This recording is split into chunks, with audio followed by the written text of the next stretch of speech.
আজকের দুপুরের মেনুতে রয়েছে, দেখাচ্ছি, ভাতের সাথে দিয়েছি লাল শাক ভাজা পোস্ত দিয়ে, এটা রয়েছে কুঁদরি ভাজা পেঁয়াজ দিয়ে, ভিনিগারে ভেজানো পেঁয়াজ স্যালাড হিসেবে। এরপর রয়েছে ডাল, এটা মুসুর ডাল।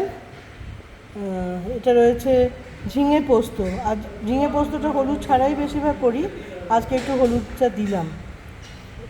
এটি ইলিশ মাছ বেগুন দিয়ে, আর সবচেয়ে মজার ব্যাপার হচ্ছে এর মধ্যে মশলা রয়েছে রাঁধুনি বাটা, শুধুমাত্র রাঁধুনি বাটা আর বেগুন, ওই দিয়েই মাছটি করা হয়েছে।